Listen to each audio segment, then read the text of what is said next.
Just like we all drew it up, Bryce Elder and the Braves pitching staff throws a one-hit shutout against the New York Yankees on Tuesday night. We'll discuss that and just how great the Braves pitching staff has been at shutting out opponents this year. All that on today's episode of Locked On Braves. So let's get into it. You are Locked On Braves, your daily Atlanta Braves podcast. Part of the Locked On Podcast Network, your team every day.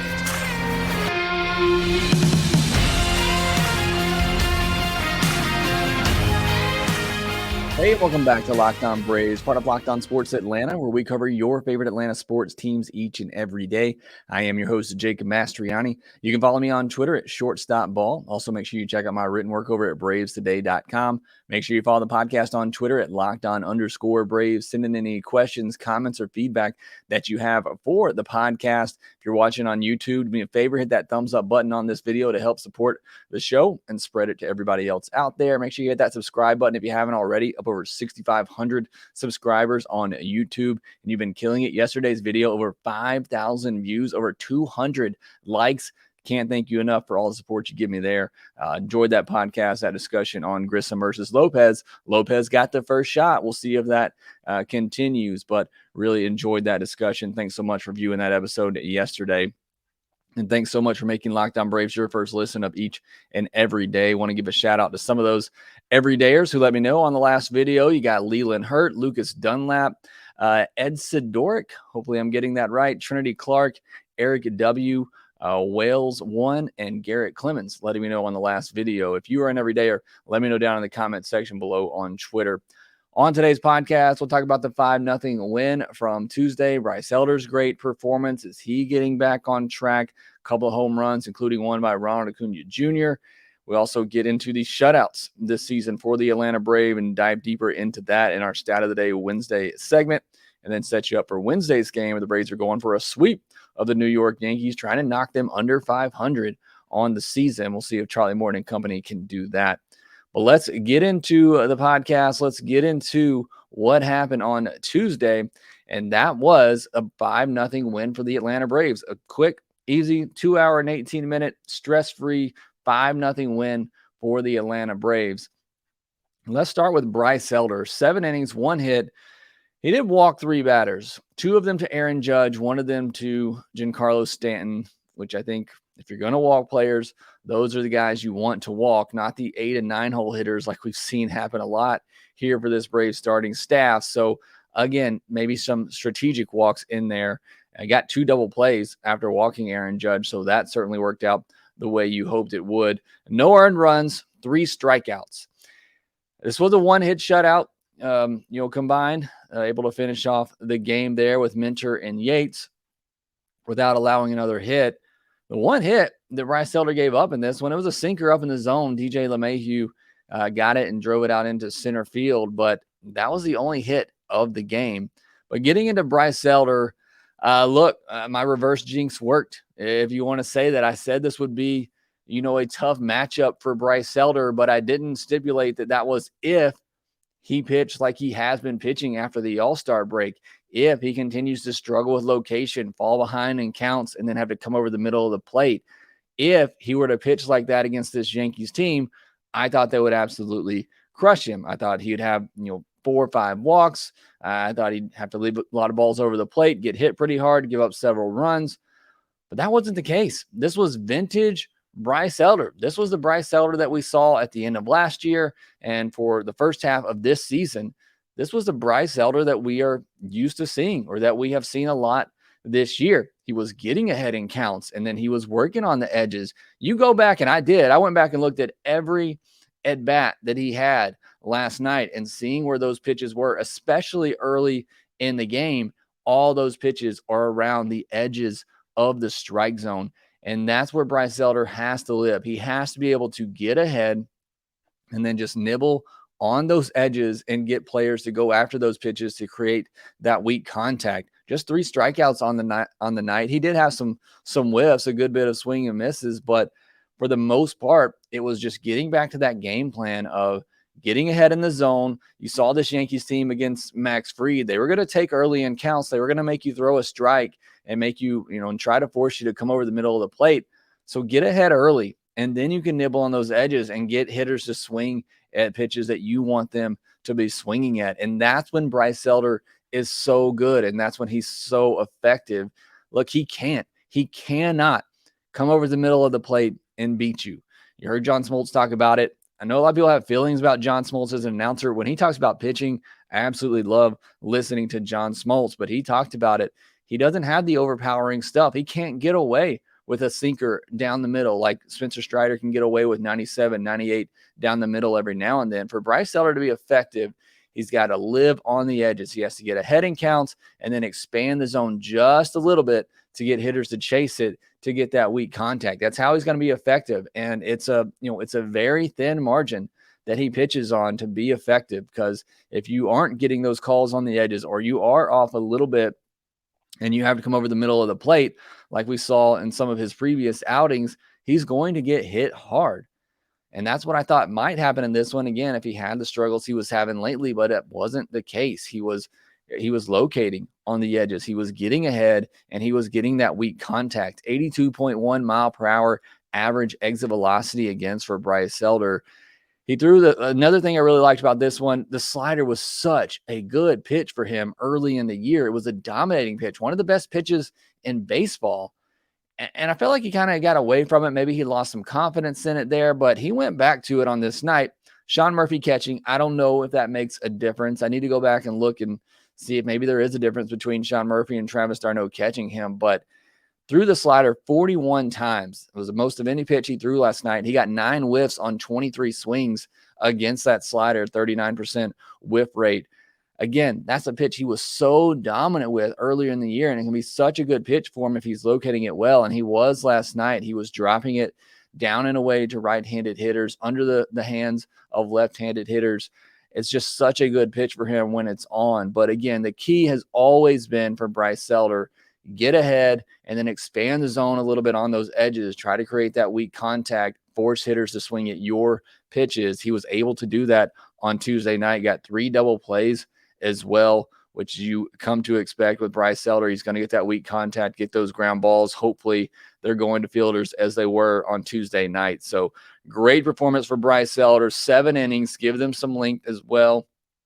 Hopefully this gets him back on track as well as the rest of the rotation. What a 180 it's been for this rotation. It could not have gone worse for them. And that, that last trip through after the Max Fried start that Friday against the Cubs, and then the rest of that series, and then through the Pittsburgh series, could not have gone worse. But things have turned around here, and this next trip through the rotation, getting the Mets and Yankees, who are a little bit down right now and struggling offensively, certainly helps. But again, I got to give credit to these pitchers for how they have turned things around so quickly. Not much offensively on the night. Like I mentioned, a 2-hour and 18-minute game, and all the offense came from a couple of home runs. A big 2-out, 3-run home run for Marcell Ozuna in the first inning. That put the Braves up 3-0. And again, with the way Elder was pitching and the way the Yankees were not hitting, that was game. I mean, it just felt like that from the get-go, that was the game. It ended up being the case. And as for Ozuna, he ends up going 2 for 2. He walks 2 times. Again, I've been saying it. I'll keep saying it. He continues to give you more than just the power. He gave you everything in this game. He gave you the power. He also, took his single. He also walked twice. And that's been the difference for Ozuna this year. My biggest complaint with him these past couple of years is, he could get hot. He may be a 25, 30 home run hitter, but he gives you nothing in between that. And that's not the case this year. He's giving you those hits. He's taking his hits the other way. He's taking his walks, and he's just becoming a more well-rounded hitter. And that's, been a huge get for the Braves here. Unexpected. As for Acuna, he got a 2-run shot as well in the 4th, taking advantage of a Yankee error before that, leading to a couple of unearned runs against Luis Severino, who's just had a rough year. Braves didn't exactly get to him in this game like I thought they would, but again, still were able to touch him up and get him out after 4 innings. So just really a couple of home runs in this one. They had the bases loaded in the 7th, but Rosario struck out before the bases were loaded for the 2nd out, and then Arcia struck out to end it. So weren't able to really get much of anything going outside of those 2 home runs. Not a lot of hard contact in this game on either side. Only 12 hard hit balls in the game. 9 of those were by the Braves. They had the 6 hardest hit balls on this night. So Again, not much going on either side, certainly not for the Yankees. Braves only had 6 hits in this game. They did walk 5 times. Murphy reached on an error and got hit twice. I don't know what the Yankees have against Sean Murphy, but please stop hitting him. But he got hit twice and reached on an error and scored in this one. So they had plenty of base runners, but just weren't able to get the hits that we're accustomed to seeing lately, but still scored 5 runs and had a couple of home runs. So certainly enough to get it done. And then Minter and Yates finishing it off. I want to touch on Minter here, but I don't want this to get overblown or any overreaction to this, but it just seems like since coming back, he hasn't been as sharp to me. He's leaving that cutter over the plate too much again. Even in the outing on Tuesday, he left that cutter over the plate way too much. Going back to kind of earlier in the year where he was getting in so much trouble because that cutter was getting left over the plate and getting absolutely crushed. Now, all that said, he's allowed just 1 run in 8 outings since coming back, and that was a solo home run. He's been getting the results, but he has given up 8 hits, 2 walks, and just 8 strikeouts.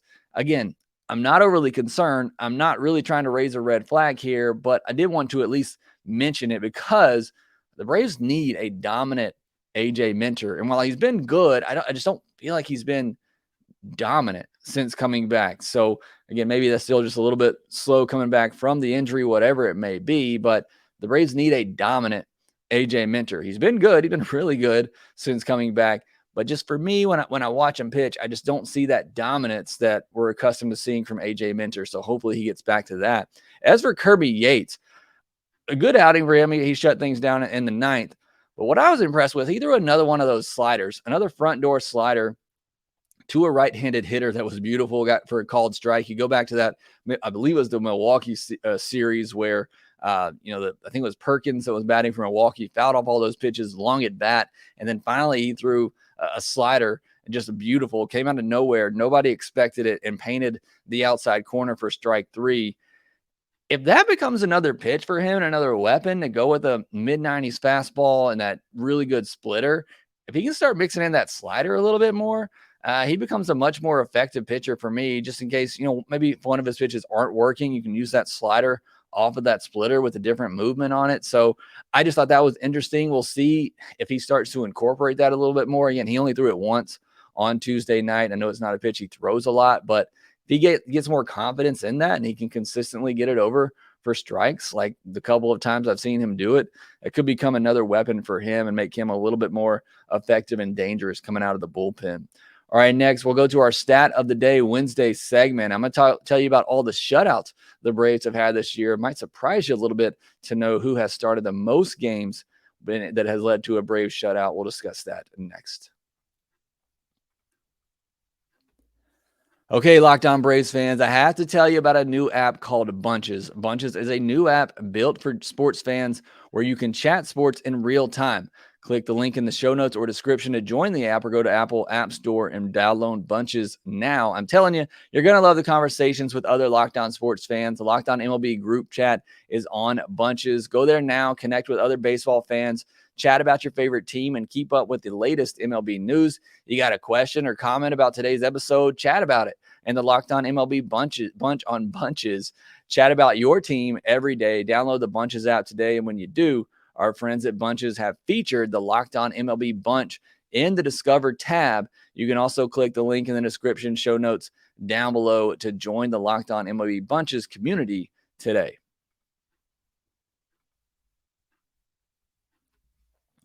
The Braves will take on the Yankees again on Wednesday. It's starting at 7:20 p.m. Eastern. Catch every pitch of the Braves' hometown broadcast with SiriusXM on the SXM app. Search Braves.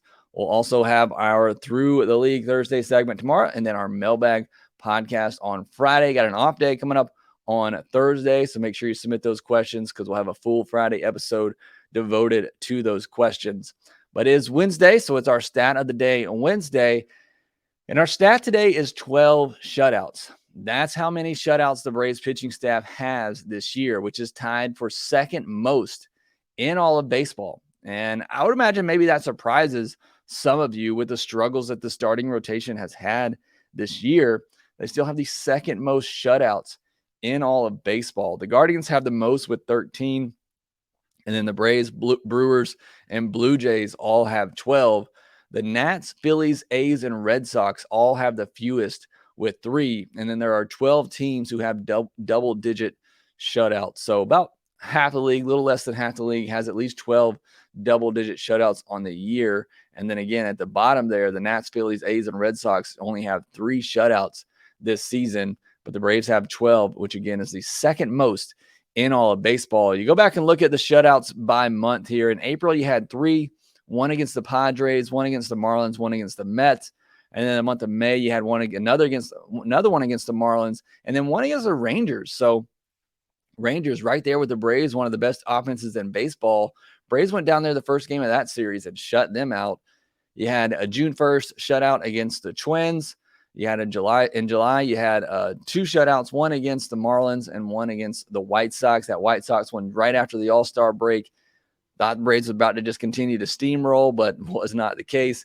And then 4 already in August. 1 against the Cubs, that Max Fried game when he came back. 2 against the Mets, and then 1 against the Yankees. So 4 shutouts in August.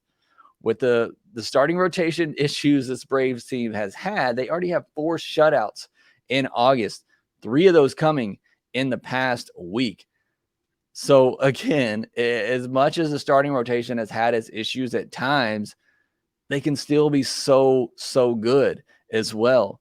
They shut out the Marlins and the Mets 3 times each this year, taking advantage of some of their divisional opponents. You look at starters in shutouts. So first shutout, April 17th, Max Fried started that in San Diego, went 5 scoreless, only threw 79 pitches, but that was his first start coming back after missing a few weeks, which we'll note that again here in a little bit.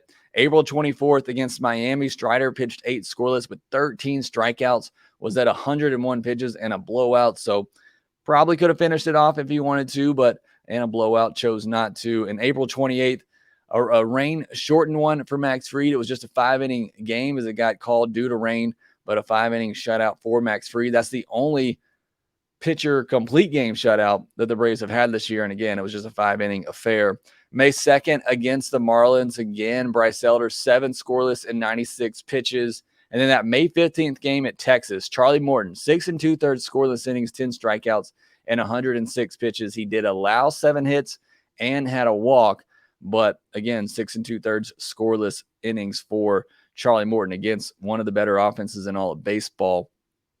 June 28th against the Twins, Colby Allard, 4 2/3 scoreless innings with 8 strikeouts, 71 pitches. Yates, Minter, Jimenez, and Iglesias finished it off, which is interesting because I think those are your big guys in the bullpen right now, along with Pierce Johnson. July 1st against Miami, Morton, 5 2/3 scoreless and 106 pitches. July 14th against the White Sox. This was the first game after the All-Star break where, again, you thought the Braves were going to start to steamroll and just continue it on in the second half. You thought Charlie Morton was about to get on a big run and start showing some of that consistency. He went 7 scoreless on 83 pitches in a blowout against the White Sox coming out of the All-Star break.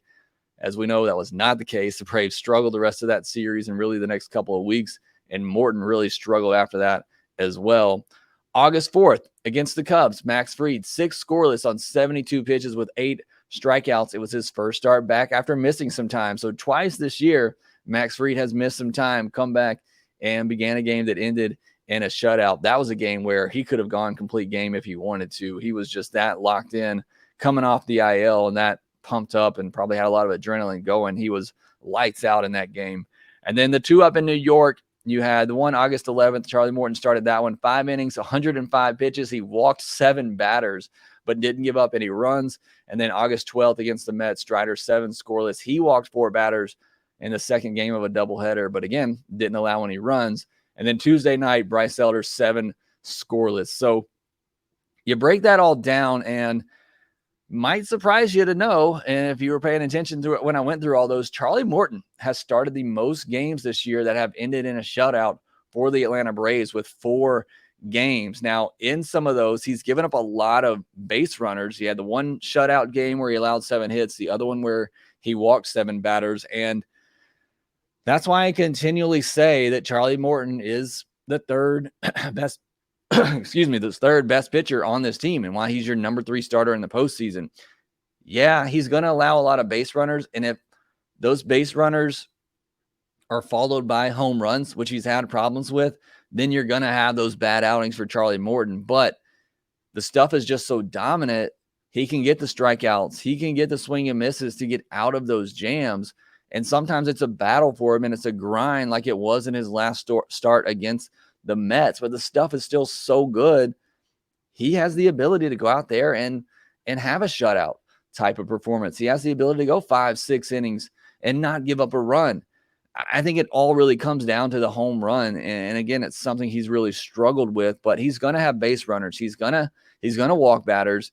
He's going to give up his hits here or there. Can he keep them in the ballpark? And that's the big thing with Charlie Morton. And that's why, again, he hasn't had that level of consistency. It's been either, a shutout or a really good performance, or it's been 3, 4, 5 runs. And that's been the issue with Charlie Morton now these past 2 years, really, last season and this year, is just you don't necessarily know what you're going to get, but there's still the potential in there for you to get something really, really good. And the Braves have gotten that a lot this year from Charlie Morton, but they've gotten the other side of it as well. It's frustrating because you don't exactly know what you're going to get from Charlie Morton. Max Fried has started 3 shutouts this year, which is crazy to think because he's missed nearly half the season. But again, he's your ace. He's that good. And then Strider and Elder have each started 2 shutout games. Allard 1. So that's the breakdown there. Around Major League Baseball, Framber Valdez is the only pitcher with more than 1 complete game shutout this year. 15 pitchers have at least 1, or 15 pitchers have 1, and that's including Max's 5-inning shutout. How many times have the Braves been shut out this year? Just twice, which shouldn't surprise you with the way this offense typically is pushing out runs and generating runs. They were shut out on April 19th against the Padres, a tough 1-0 loss, in which Juan Soto hit a solo home run. That was the only run in that game. Interesting, in that series in San Diego at the beginning of the year, the Braves only allowed 3 runs in that 3-game series against San Diego, and they lost that one game 1-0. They were also shut out May 12th against the Blue Jays. That frustrating game against Chris Bassett. The Braves just could not figure him out. And again, I don't know why. I just can't stand Chris Bassett. I'm sure he's a great guy off the field, but watching him pitch just completely annoys me. So that game still sticks in my mind because it was so frustrating. Just could not get anything going against him. And it really wasted a great effort from Spencer Strider on that night as well. Lost that game 2-0. So those are the only 2 times the Braves have been shut out this year. And again, they have shut out their opponents 12 times this season, which is second most now in all of baseball. All right, next, hopefully we'll get another shutout on Wednesday. It'll be Charlie Morton on the mound. We'll talk more about that next.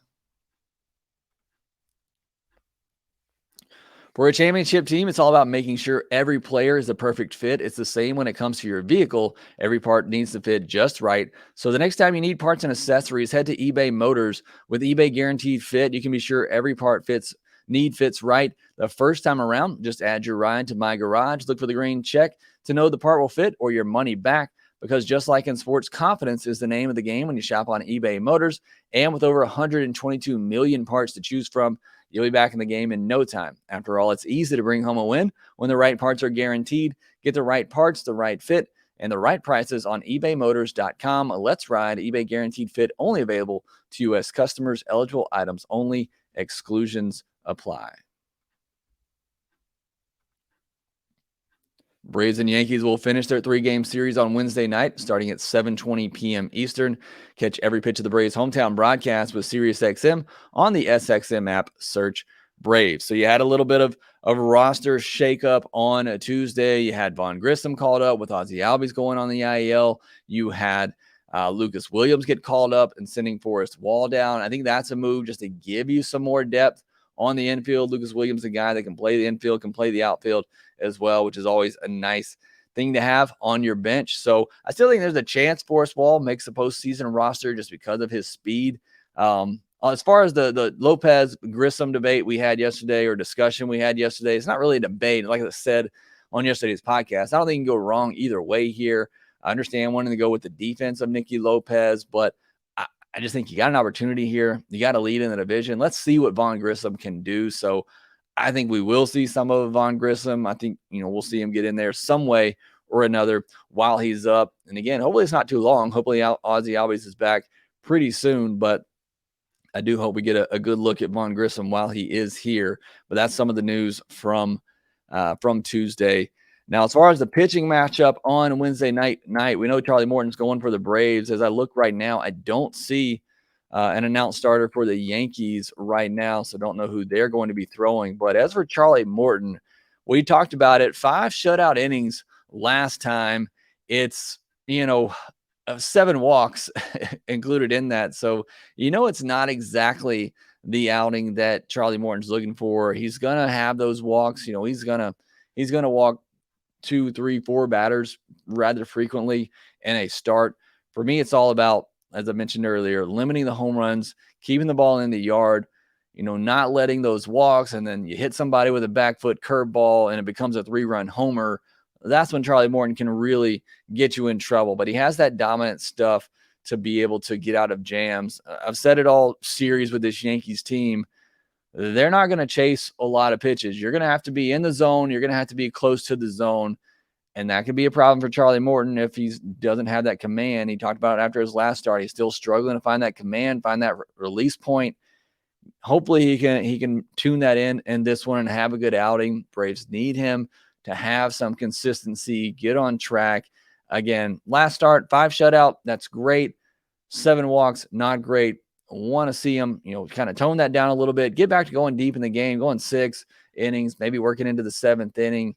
And again, just really limiting those walks and kind of finding that release point, honing in on that command. Hopefully we see that from Charlie Morton on Wednesday. Hopefully whoever the Yankees are throwing, it'll be a good matchup for the Braves. Maybe be a lefty. And then we'll get to see Vaughn Grissom in there, Kevin Pillar and others. But we'll see what happens with that. Either way, this Braves offense only had 6 hits yesterday. So I'm going to take the over on today. If you're betting on FanDuel, I'd take the over on the Braves hits for Wednesday night. But it will be the Braves and the Yankees on Wednesday night at 7:20 p.m. Eastern. It'll be Charlie Morton versus somebody for the Yankees. You can catch every pitch of the Braves hometown broadcast with SiriusXM on the SXM app. Search Braves. That will do it for this episode of Locked On Braves. Thanks so much for making us your first listen of each and every day. Make sure you follow us on Twitter at LockedOn_Braves. You can follow me at ShortstopBall. Make sure that you rate, review, and subscribe to the Locked On Braves podcast wherever you get your podcast, and we will talk to you next time.